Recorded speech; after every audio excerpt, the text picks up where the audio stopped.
Est-ce qu'on peut sentir la présence de l'Esprit Saint? L'apôtre Jean a réfléchi sur la question.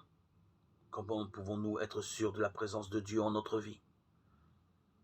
Pour y répondre, il n'attire pas l'attention sur des expériences exceptionnelles, mais envisage l'existence, pour ainsi dire, normale. Il regarde la vie quotidienne du croyant. Celui qui fait confiance au Christ, celui qui aime, demeure en Dieu et Dieu en lui.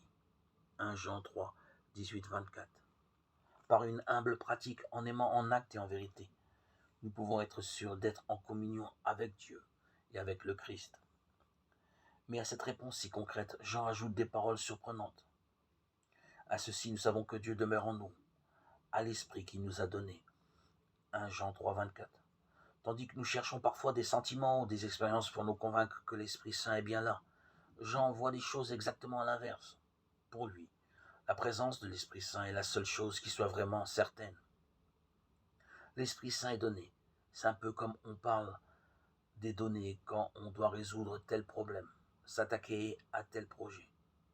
Tout peut être problématique, peu clair, encore à trouver, sauf justement les données qu'on ne met pas en question. Ainsi, nos expériences de foi, de prière et d'amour ne sont jamais tout à fait claires. Elles peuvent nous rassurer, mais en même temps, elles comportent une part d'ambiguïté, d'incertitude et même de confusion qui parfois nous déconcerte ou même suscite un doute.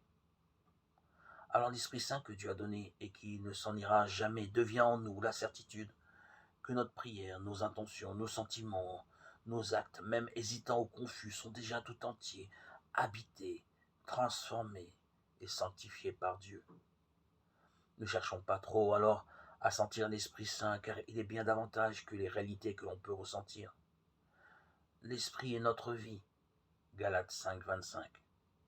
N'hésitons pas à goûter à son fruit et à trouver notre bonheur en ce qu'il produit en nous-mêmes et chez les autres.